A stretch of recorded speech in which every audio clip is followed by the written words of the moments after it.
Hi, and welcome to another episode of Through the Web, where we talk all things business, technology, and all things internet. And I'm Dagogo. And I'm Tawsif. And today we're going to be having a bit of a special episode on the newest, hottest social media platform out there. Is it Threads? Stitches? I don't know.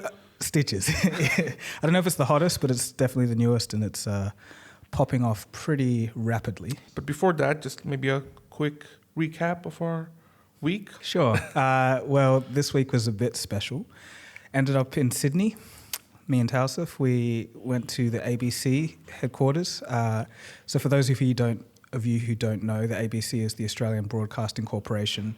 It's essentially a government-funded organisation, media organisation, such as maybe CBS in the United States.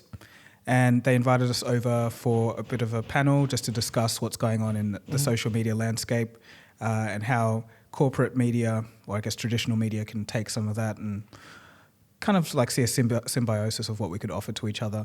And it was a good time. Ended up meeting a lot of cool people, and it was a good experience.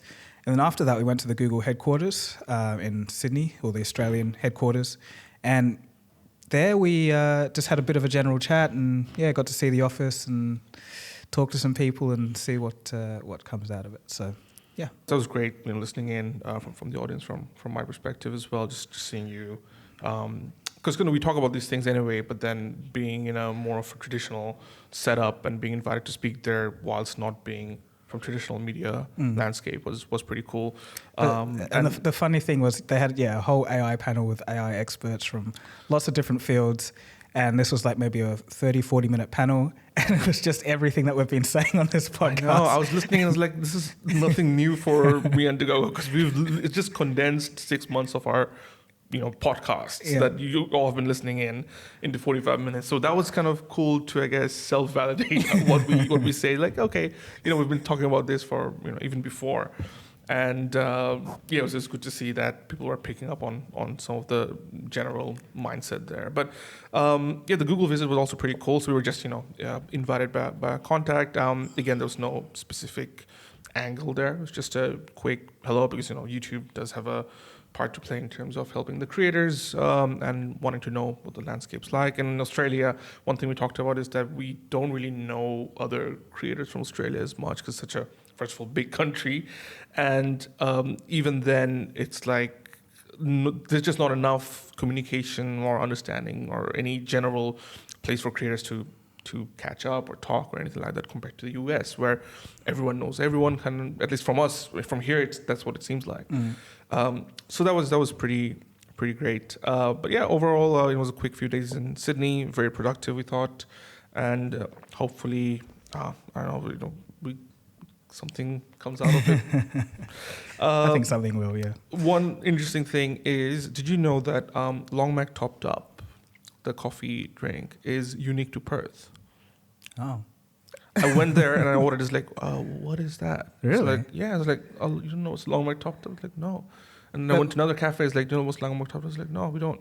And then I Googled. It's like, it's unique to Perth. It's a Perth Not drink. even Melbourne? Not even Melbourne. Wow. Not even Sydney. And it's just a new revelation for me, which was great. And that's my go-to drink as well. So I guess I'm a Perthian now, if that's what they call us.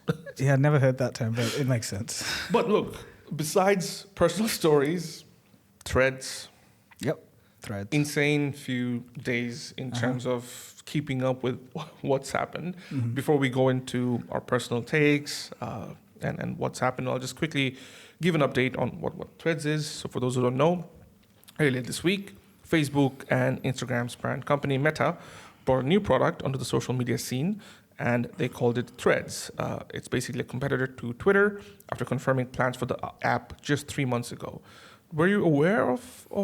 So there was some rumblings in the thing is, like, in November of 2022, that's when the app kind of got its form. There was actually supposed to be another app for Instagram called Notes back then, and they saw what was going on with Twitter and Elon Musk, all that crazy stuff, and they're like, maybe we can take advantage of this. So it was November 2022 when that project got started, but stuff started getting leaked, a month or two ago.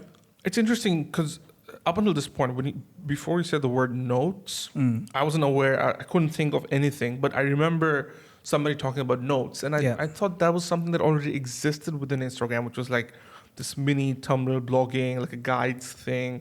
I thought it was like a reiteration of that. I had no idea that they would be going this all in. So they just changed the project. So it was like a lot of this stuff was supposed to be built for notes, but then they decided to just make a Twitter clone after seeing what was happening. Yes. So it was half planned, half not. And there was, a little bit of buzz. I think The Verge did a report like in June. Yeah. That was like when it was starting to buzz over. But I wasn't really that across this stuff. Same. I wasn't either. So this honestly came as a bit of a surprise, especially how hard they went all in on this.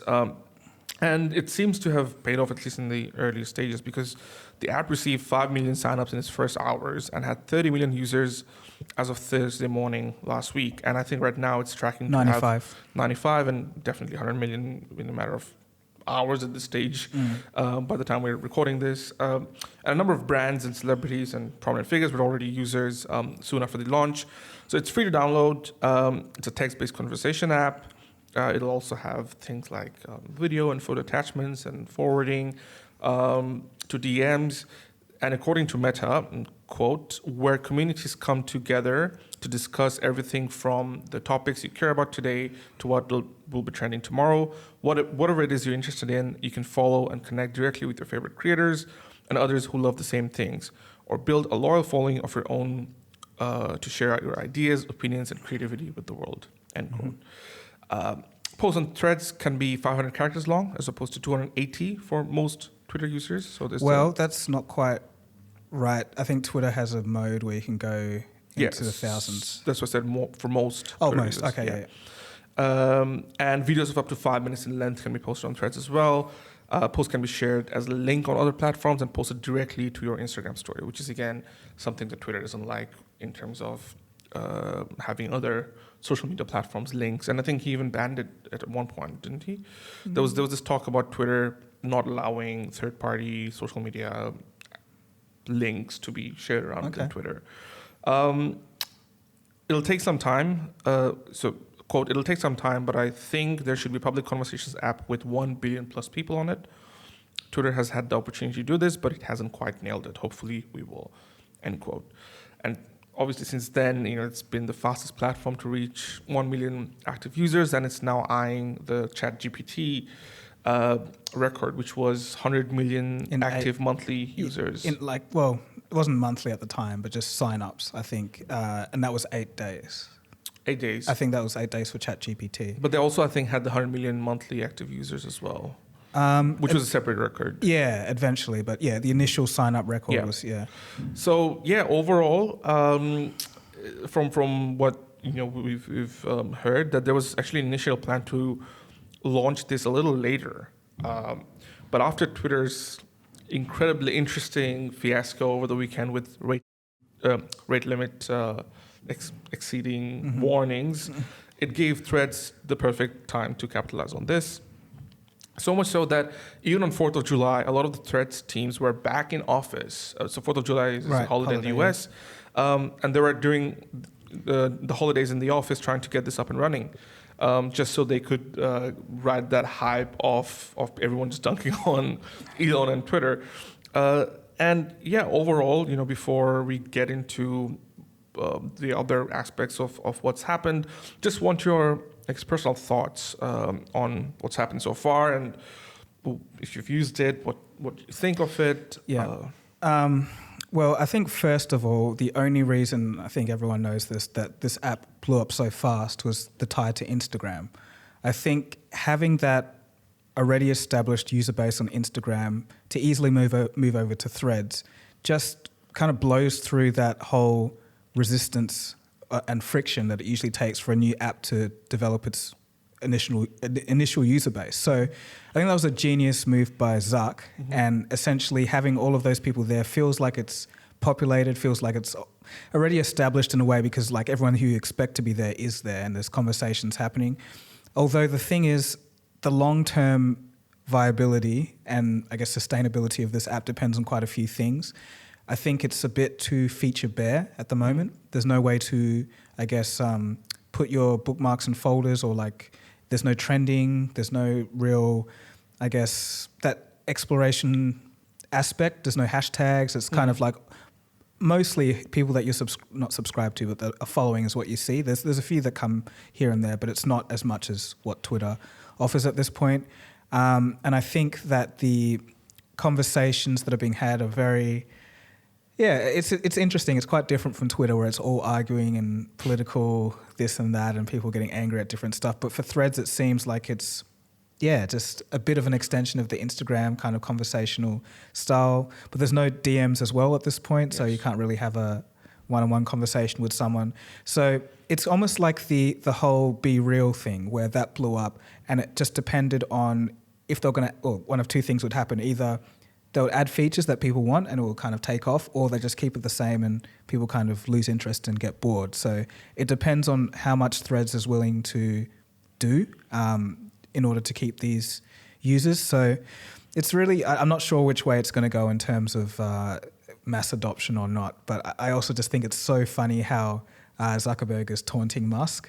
Yeah, even before. So that there was a quote by, on June the 9th, 2023, so this was like while they were just about to get ready for the final stage of launching this, Chris Cox, who was the Meta Chief Product Officer, he made a quote to all of the staff. He said, quote, "We've been hearing from creators and public figures who are interested in having a platform that is sanely run."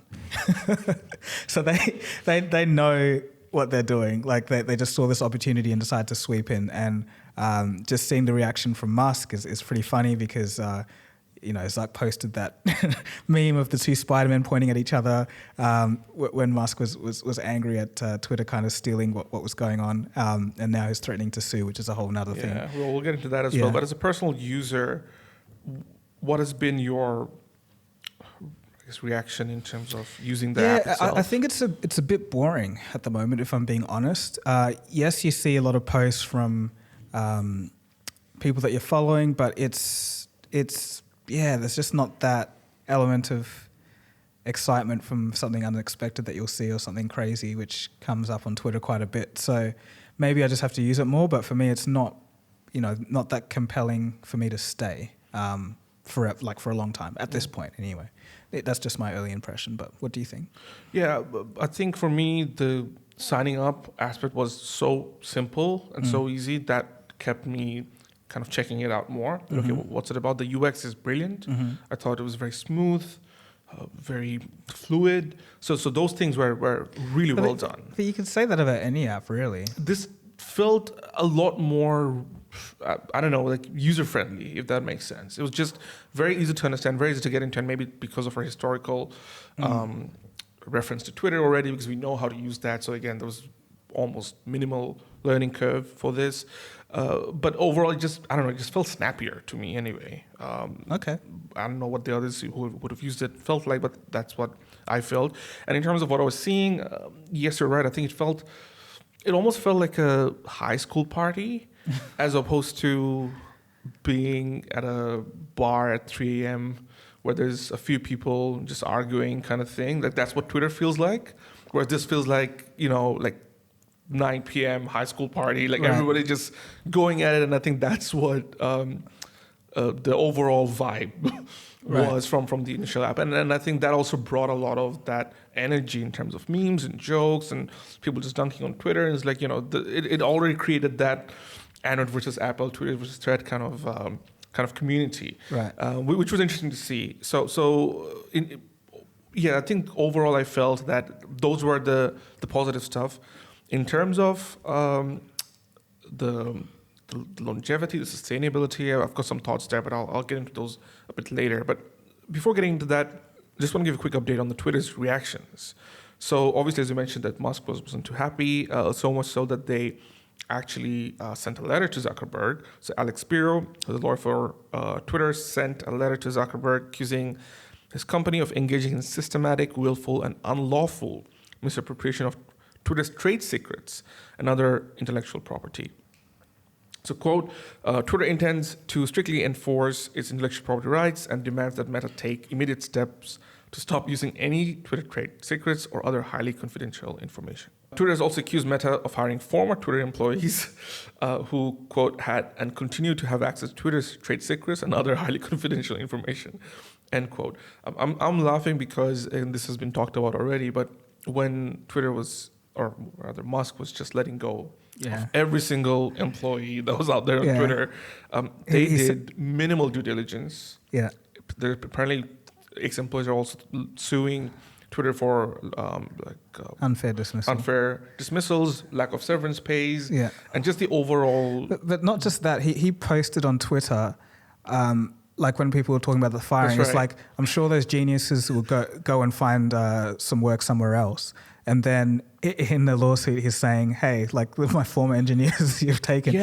But then, I don't know if this is, well, this is what's being said, but I don't know if it's true, but a representative from Meta, Andy Stone. Yeah, he said, that's not a thing. We haven't got any former Twitter staff. So I don't know what's going on there. Yeah, so in the Threads post, of all things, obviously, so Andy Stone, the Meta spokesperson, said that they had not hired any former Twitter engineers. So that's not to say they haven't hired any ex-Twitter employees, but specifically mentioned Twitter engineers, and they were not part of the Threads team. On a side point as well, if the rumors are to be believed, apparently around 20 people is the entire Threads team. That's it.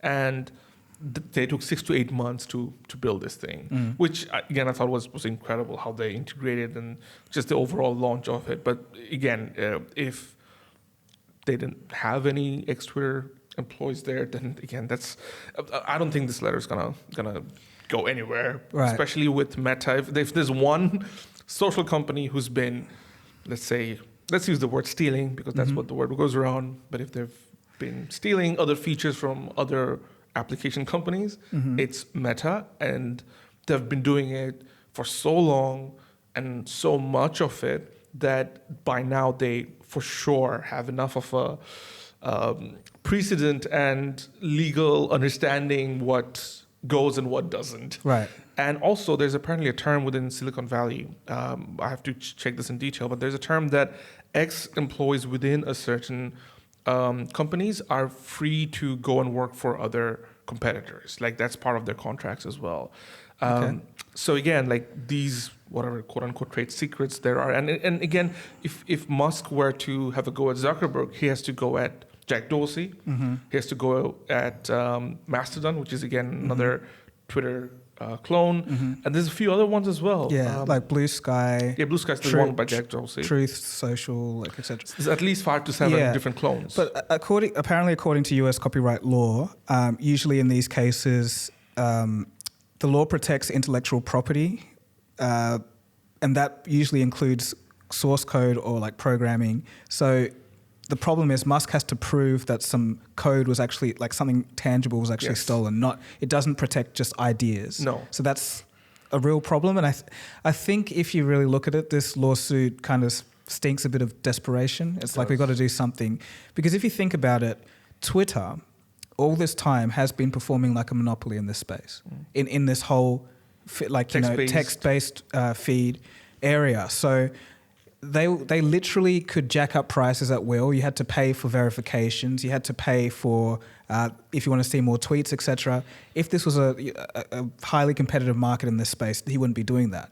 But now that he's still trying to make back his $44 billion, but now that there's another competitor on the scene, which is already at 1/3 of what Twitter is in terms of users, he's freaking out. Like it's a very... And his tweets as well, again, it's just saying what competition is fine, cheating is not. And it's like, it makes no sense. And I understand that there are some people's like, you can't just rip off the entire thing. It's this is what capitalism is in a lot of ways. It does bring up competition, and again, if you're not stealing specific IP, which in this case is hard to prove because these are just certain ideas, and it has certain features that are the same. But you can say the same thing about Twitter itself. Like originally, you can make a tweet, but it's essentially what a Facebook post used to be. And then Facebook was the first to introduce what a newsfeed was, what a photo tagging was. So any other social media that would have carried that on, Meta could easily go and be like, oh, that's something, but that's not the case because those are just ideas. So apparently in 2012, Meta was actually granted the patent for communicating a newsfeed. Like that was their idea. So I guess like the newsfeed concept, that might be a bit more unique, but this in terms of just like tweeting but text. So like the news feed is like what we see with the Twitter homepage or the home feed or the TikTok's For You page. It still has that similar, like it is birthed out of what Facebook gave us to newsfeed, right? Yeah. So again, these are like ideas and reiteration of what was an original idea, but it's not necessarily an IP unless it's got the exact same source codes, or structures, or certain things that makes it very unique. Yeah. So it's, And again, we're not lawyers. Yeah, this is just from what we understand the law to be. So, and also from commentary from other people who are in US law. But it's just, I think it's not going to be good for Twitter. It's just overnight, they've just been pummeled, I think. And I say that in the way that it's a real shake-up. Like they're looking around and like, hey, like we got to do something now, and they still got to somehow get all of these fake accounts under control, these bots. Also, they have to generate revenue. Advertisers aren't really sticking around. Let's talk about the rate limit stuff. What was that? So I'm not sure. He said that it was bot scraping, like in terms AI of like ChatGPT, like they go through all of Twitter and kind of get their training data from that. And he's saying, hey, we have to protect this, but it seems bizarre. Like at all of a sudden, that's just what the goal that they have to do. It's like when again I never got. Did you get the warning? No, I never got it because I don't think I look at that many tweets a day. So. No, but the initial one was very low, right? It was like 200 for a non-verified user, and then 600 for a verified user. I have to look at the specific numbers, but within like a few hours after people started getting those, again, this was not announced. People just simply got it while using it, which made everyone confused. Like, what does this message even mean? There's no announcement. There's no communication. All of a sudden, you just get a message saying that you've exceeded rate limits. Try again later, right? So again, that is a failure from Twitter's part that you don't communicate this kind of stuff. Second of all, once they started seeing that there was a little bit of a backlash and confusion, they're like, "Oh, this is what we're doing." I think they had a letter out, and then they increased that limit to a certain point, and then they increased it again. But this whole idea of even doing it, because of, again, as you mentioned, was for bots and AI to scrape without paying, and Reddit has done that as well to an extent. It just seems so weird because it's the user who's getting affected. Like the whole point of Twitter is to use it as much as possible. And the funny thing was when people were complaining that, I can't use Twitter anymore, it's like, go touch grass kind of thing. It's like in a company that's 98%, I think, revenue comes from advertisement. Maybe it's decreased a little bit because of Twitter Blue, but when 98% of it is advertisement, how do you even make a case to the advertising companies in the company that's already struggling and say that, hey, I've got a lot of users, this is great, and then you stop users from using the platform? It's just absurd to me. There must be another reason behind it. And one that was again, which you told me, but there's certain allegations that. So for those who don't know, obviously these companies, they use cloud-based servers to host and basically allow for their platforms to run smoothly, and they have to pay certain companies a fee for that. And generally, from what I've heard, that Twitter uses AWS, which is the Amazon Web Services, right? Twitch uses it, and many other big companies in the world uses AWS. So Twitter apparently has not been paying for AWS's bills. They've not been paying for the services. They're not paying the bills. And what AWS or any other companies that usually do in this case is a mode of warning. They throttle the usage limit for these companies. And what a lot of people are I guess, speculating is that Twitter has not paid that fee to AWS, and therefore AWS is throttling the usage meter, and therefore Twitter is now passing that on to the user base so that it doesn't basically go completely black out or something like that. And again, this is not proven. This is just certain terms.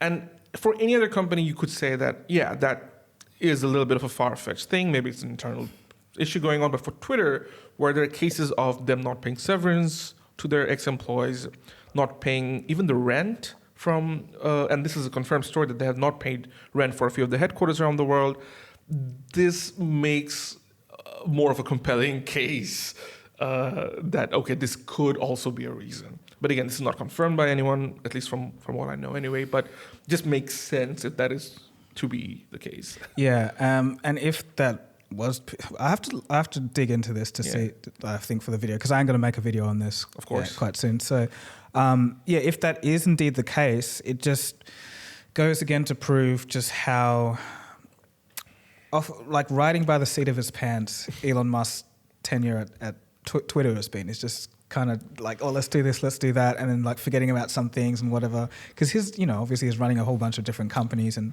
he's handed off the reins to the new CEO. But and why is he still communicating? Like your job is done. You're an investor. Yeah. Stay quiet. Let Linda handle it, because it's such a pressure on the new CEO as well, with someone just... Because it's like she's got to do her job, but then there's this guy like saying, oh, this is what's going on, blah, blah, blah. It's like, wait. And her response was so much better. And you could tell like she's professional in these kind of things. Like at least what did she say? She said something like, we've been imitated in the past, but never accurately duplicated or something like that. Okay. Which again, almost like saying that, imitations flattery or something along those lines. I have to look up the quote, but basically that was more of a professional say that, look, we've been cloned before, we've been dealing with this in the past, this is nothing new for us, we'll just focus on what we're doing. Professional, straight to the point, let's not get into all the, social media rubbish that comes with the rest of the comments that Elon's making. So that was impressive to me, that even throughout all this storm, she had a reasonably okay statement. But then Musk comes out and tweets pictures and makes memes and comments and whatnot. Yeah. And that's why the Zuckerberg post the first time in 11 years was so funny, because that was almost giving Musk his own medicine kind of thing. Here's a meme for you on your own platform. Yeah. First time in 11 years. Yeah. And there's just some irony to be had in all of this. So there's a tweet that was put out by the Elon Musk parody account, and it says, I spent $44 billion on this app, and now Lizard Boy just decided to hit copy and paste. It's personal now. See you in the cage, Zuck. And that got 42.5 million views on Twitter, and then Elon tweets under it, so many people think this account is me. And it's like, you caused this. This is your problem. It's just, I don't know. Like he seems like he's losing control in a way. It's just... A little bit. And it's funny that in this world, like Zuck is coming out to be the more sane, the more, approachable, more humane personality out of all this, which is something unthinkable in the past. I wish I saw something on Threads where Zuck posted something, I can't remember what it was, and it was kind of funny, and then Mr. Beast comments under it, when did you get funny? Was that the Spider-Man one, or was that something else? I'm not sure. Yeah, but it goes to show, I think after the hearings, I think 2 years ago and the multiple ones he's had, Zuckerberg always came out on top on those. So I think in the back of everyone's mind, Zuck has kind of changed from the Cambridge Analytica absolute, evil man to a person who's like a little bit relatable, like podcast with Lex Friedman. Exactly. And it's almost like, okay, so he does jiu-jitsu, is actually, he's got a kid, he's posting pictures of his kid. It's like, so he's a normal human. He's bragging about sleeping as well, apparently. Yeah. So it seems like, he's becoming more relatable, etc. But I do actually want to touch on why that's a bit dangerous, because everyone still does have to remember that Meta and Zuck, like the whole company and him as a whole, Zuck one, is a dictator of the Meta empire. Yeah. Like he has way too much share in what's going on, and I think that's very dangerous for any company. But also the fact of just how much data these guys love to get. And if you look at what the requirements are on Threads in terms of what you have to give over when you sign, it's like everything, every piece of data. And some people will be like, okay, yeah, that's fine, I don't care. But it's just the track record of what they've done with people's data isn't the best. So, Threads might be ad-free now, and they say they're not going to put ads until 1 billion users, but after that time, I think it's just going to be much of the same. But I'd argue that if you've already got an Instagram account, Facebook or WhatsApp, it's all the same. If you haven't, then I agree. Yeah, I guess it's a sad point. Like, yeah, we're already being tracked. We've already been tracked. It's the same thing. And again, I've spoken about you got nothing to hide. okayness with... Got nothing. As long as they show me the ads, it's okay. Show me the ads that are relevant. I don't want to see ads that I don't care about. Yeah, but you know, I don't know. When it comes to things like, you know how back in the day Facebook was caught influencing people's emotions? But stuff like that, it's just like, that's, you know. I would be more angry at data brokers who, at least in this case, they're communicating that, at least for the most part, that these are the things that we're taking from you for these reasons. And also there's the case about how you can't delete threads without deleting your Instagram account. So that's, again, a personal problem that a lot of people are bringing up. But if you were... gonna be really mad at somebody, I would say it has to be the data brokers, because they are literally just selling all your data, buying it off parties that you don't even know about, about you to people that you have no idea about. So and it's a legal system that's been going on for ages and ages. Maybe there's three bodies that we have to be angry at. Meta, data brokers, and governments for allowing I would say 4 or 5, because why not? Because it's the internet just... No, but so, you know, people are like, oh yeah, Threads, they collect the same data as Instagram, etc. But the EU has not allowed Threads to get into into that region, because there's literally so much data being collected that they're like, no, this isn't legal. But the thing is with EU as well, there have also been, the whole GDPR stuff with even the Chat GPT. They haven't allowed initially, I think, in some countries in Europe. But with GDPR stuff, for example, has it really made people feel safe? I'd love to know, because we're not from Europe, but you clicking those buttons every time you have to go online in European sites or even contacting European, I feel they're just being left out in these things, and I don't know how they feel about the GDPR. Like, do they feel actually safer because of all of these extra regulations and whatnot? And obviously more of that will come, because I think they have to. The DMA, I think it's called, will have to pass the law or allow for Threads to get on to get to Europe. So I think Threads will eventually do that. But I think they focused more on hitting it this week than having to wait months for those approvals, because this week was the week for them to launch. Sorry. Yeah, no, you go on. Just another point of why, as you mentioned, that it was November last year when they started. I have a theory that why they wanted to do this, and the people would generally think that it's because of Elon and the whole shaky ship that Elon's made Twitter.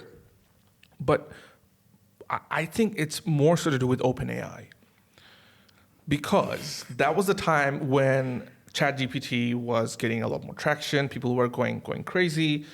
And what is ChatGPT based off of? No, you're saying. Are you saying what I think you're saying? You're saying that Meta wants to kind of create a ChatGPT competitor and train it on this data, or something? Not necessarily create a competitor, but for their own use. So obviously, the early days of the internet was based on text, and then it became photos and videos.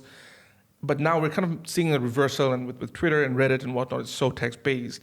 So for Facebook to be able to understand its users better, I think they pushed a text-based app that's, again, using an existing Facebook-owned or Meta-owned product, so that they can use as much of those texts that'll build up and train a large language model, which they'll use to build AI for their own social media products. But they could have done that on Facebook. They could have done that on Instagram. Text, it's like, imagine the amount of information you're giving way now compared to, because it's so much easier to train on text compared to photos and videos. No, but just because a website has photos or videos doesn't mean that the language model training data set can't ignore that. You can just... No, of course not. But I'm just saying that this will allow them to even train a lot easier, a lot better, and have way more information. Okay, so I'm going to say that this Tawsif conspiracy theory, maybe a 6 out of 10. It's like... Okay, it's better than 5. It passes. It's not out of the question, but I just don't see this whole entire thing just to be made for that. That's its purpose. I kind of see I think the mainstream narrative makes a bit more sense that they were planning something already that had aspects of this, and then Elon just. But the thing is, like, say, why would they do this? Like, in terms of, because they're not. I don't think they're going to get the existing Twitter users on Threads. Like, people who like Twitter, I think, will stay on Twitter. There's going to be some carryover, but overall, it's still using primarily Instagram users to then push them to a text-based platform, and you're not going to get new signups as much as people who already have Instagram signing up for it, which is what's been happening anyway. So I'm just trying to think the why behind having an app. And they mentioned things like, like on comments and replies, you can't really have a conversation as well as you have on Twitter, which is definitely a valid argument. But to spend this much time and resource to have it ad-free for the longest time, I just feel it's just more data that they can train on, rather than, because otherwise it just feels like a personal vendetta against Musk. So ChatGPT came out November 2022, was it? That's when we started talking about it. Yeah, October, November. It's all it's all very wishy-washy. It could be either or, because so this whole thing was in November 2022 as well, around the same time as ChatGPT. But I don't know, they had such a clear direction for it. Like, even back in that time, it was called Project 92. So it was actually like a fully fledged idea kind of already at that time, which tells me that, like, I don't know, it's like you have ChatGPT for 1 or 2 months and then already you're like, okay, we'll create this. That's the general public, because DALL-E and everything was already going. Like, GTP3 was like 2020. Yes. Yeah. So it existed, but I don't know. Again, this is just me thinking a little bit far-fetched. Okay. I have no idea if anybody else, I'm sure other people would have thought something similar, but in terms of, I was just trying to think about the why. And again, I just felt like this would be such a petty thing if you have to go against Musk. Well, yeah, and there's multiple strange things. Be both as well, right? It could be. Yeah, it could be. It could be. But it's a strange thing when you think about it from a monetary aspect, because Twitter's a bad business model. It's hard to get advertisements in front of text in a meaningful way that generates conversions. It's much less effective than video. So jumping into that, it's like, why would you do that? It is strange. Like, yes, on the one hand, you're going to kind of upset Twitter, but you're not going to really make that much money, like compared to a video platform or something. You're not going to make that much money. So it does beg the question, why are they really doing this? So that's one for the ages. I'm not sure. Again, I have no way to prove that. I have no way to prove that. So, but stepping aside the personal theories and whatnot, how would you see this as a success? Like, what would it mean for this to be successful? Because the launch was beyond success. Yes. It was breaking all internal projections. It was creating more hype than any other launch of a social media consumer product that I can think in the last. Maybe ChatGPT is the only one that I can think of. But that's not even social media. It's not really even social media, right? So I can't think of any other platform since maybe even Facebook and Instagram over the last 10 years, right? So in order for this to be a success, I think the culture within the platform has to be something that is both engaging and also not enraging. And sometimes those two things, rage and engagement, go together very well. Unfortunately, it just is the way it is. So if it's going to be a peaceful platform, it's probably not going to last. But if it's going to be a platform with lots of controversies, it will last. So that's just my off the cuff from previous patterns of what happens on social media platforms. But I'd like to think they'll add more features, DMs, a better For You recommendation algorithm in a way, just having interesting information. If they can really hit that, like you're following a certain number of pages, and then the pages that it recommends to you, you just absolutely love, and because it's just perfectly devised from this algorithm. If they can have a powerful recommendation algorithm, I think that would help a lot. But at this stage, if it just literally stayed the same as it is now, I don't like it will have like a lasting legacy, but it's not going to be huge. It'll just be a second-rate Twitter app. It's not going to overtake them. So in terms of keeping and staying power. That's just my 2 cents. So you don't think they're going to be the Twitter killer? No, it's a two-pronged answer. It's like if they make changes, yes, I think they very well, because Twitter's having problems, plus this is fast growing. So yes, there's an opportunity for them to overtake Twitter, but there's many avenues for them to screw it up if they act too slowly or, mainly if they act too slowly and don't do enough. I think it's going to peter out. So yeah, what do you think? I think for it to be successful, there has to be two main things. The first one you already mentioned was the algorithm, so your For You page. Right now, again, I'm seeing a lot of random things, and I think that's also because it's such a young app. It hasn't really found its footing. With Twitter, I know what I can kind of expect in terms of my For Yous. It's a mix of fantasy football and AI and all that kind of stuff, at least for me. For this one, again, it's just been just random memes and, few media companies, few celebrities, and then some of my friends. It's just a really hodgepodge of a lot of different things. So a better algorithm for the For You, definitely. And number two, I would say focusing on the creators and their monetization kind of stuff, because that's, again, a model that YouTube has nailed. No other platform, maybe Facebook a little bit with their watch times and whatnot. Instagram Reels, not so much. So if they can find something, maybe... But you see the pattern there, though. It's like the ones that are doing well, Facebook Watch and YouTube. Yeah, video-based. Video-based and also longer. Having said that, my third point would be that if they can follow a model, because it's text-based stuff, if you get more writers who are interested, then maybe a Substack kind of a subscription-based thing where you pay the creator to get access to certain things. So I think that is the only model that I can potentially see work. And again, if they can get that side of things really solid and right, I think those three things will have a sustainable angle. But sorry. No, go on. I was just going to say, but I guess the main thing about Meta platforms is they're extremely good at extracting money from a user base. They know how to monetize a lot of things. So this one's a bit of a tough one to figure out. Twitter's been at it for how many, since 2007 or whatever. Yeah. And they haven't managed to really crack that monetization aspect. But I think Meta has just had that much experience that they may be able to do it. Exactly. And I think that's such a good point, because Zuckerberg has, he's the social media guy. It's the way Twitter's been going, it's as if Zuckerberg decided to have a spaceship company tomorrow and started building one to go against SpaceX, right? That's what Twitter is becoming. Elon is not a social media guy. He's an entrepreneur and whatnot, but it's a totally different ball game. So I think with that much of experience, I think Zuckerberg could turn this around with those things. Now, having said that, there's two things that I already also mentioned to you off the camera when we first talked about it, was Twitter's whole value prop, the way it was built, the community that it built on, was the journalistic ethos, the first place for breaking news, people on the ground giving unfiltered opinions, views, whatnot. Like you would go to Twitter when news broke, right? And that's an aspect that Twitter did so well for so many years. I don't think Threads is trying to replicate that.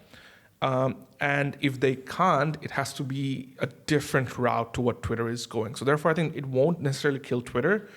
Twitter just might kill itself because it's shooting the foot kind of thing. And Threads is just there filling up that vacuum. But the primary reason why Twitter's ever succeeded was that.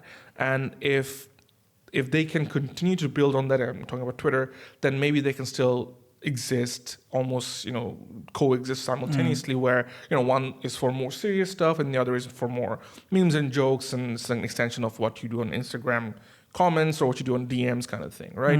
So I think that's where it's good.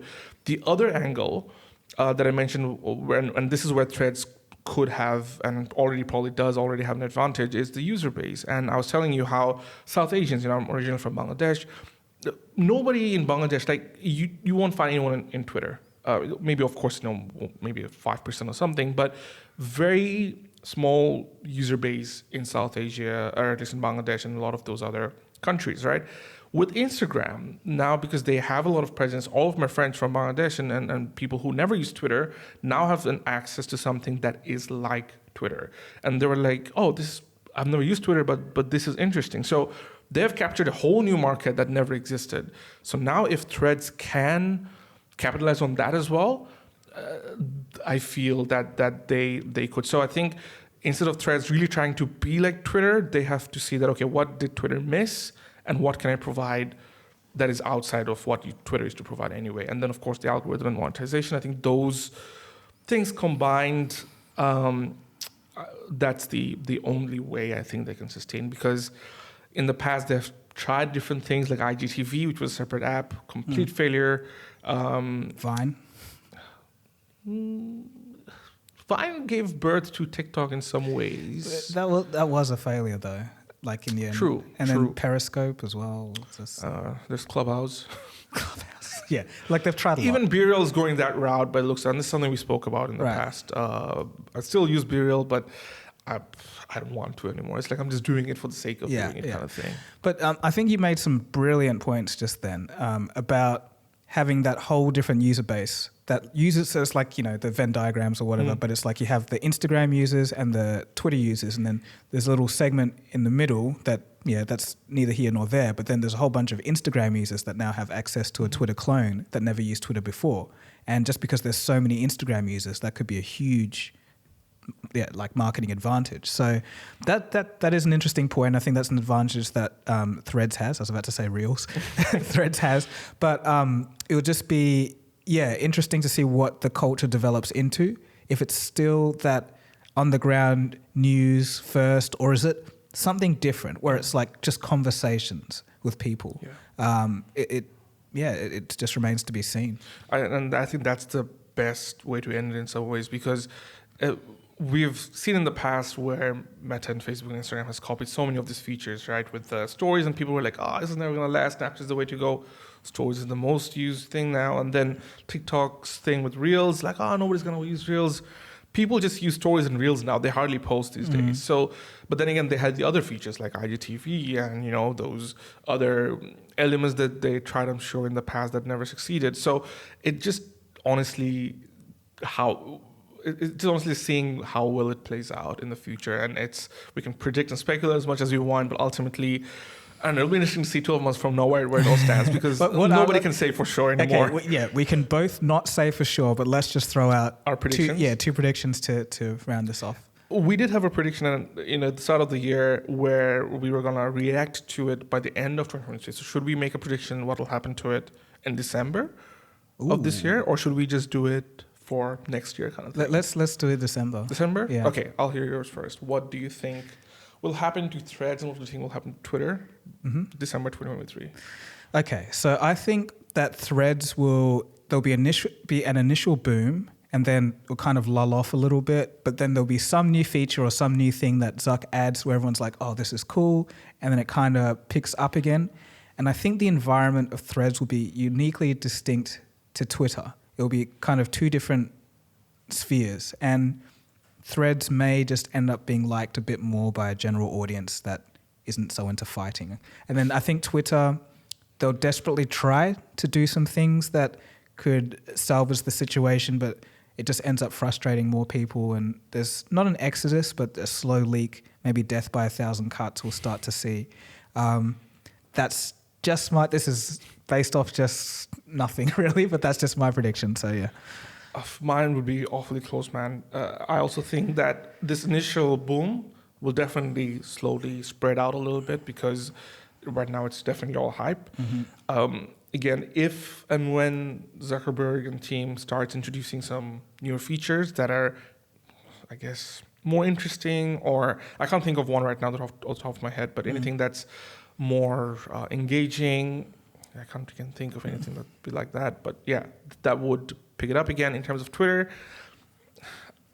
I want to say bankrupt, but they won't be bankrupt because Elon can obviously finance himself. But you're right. I think they'll slowly start seeing some really bad stuff happen to them now with Threads around, because they look desperate, they seem desperate, and unless Musk does something that is profoundly different to what he's doing right now, it really could be the end of Twitter. Yeah, I think a lot of this for Twitter's side hinges on if Musk just lets Linda take control, or if he just keeps trying to. Yes. Yeah, I think that's going to be a big part of it. Yeah, as well. and again, if they take a step back and focus on what made Twitter great in the past, I guess that'll be the only thing that'll save them. Make Twitter great again. Oh man. All right. Blue caps. Not red caps. With that, we're going to end today's episode. So thanks for watching. Thanks for listening. And we'll see you again for the next one. Cheers.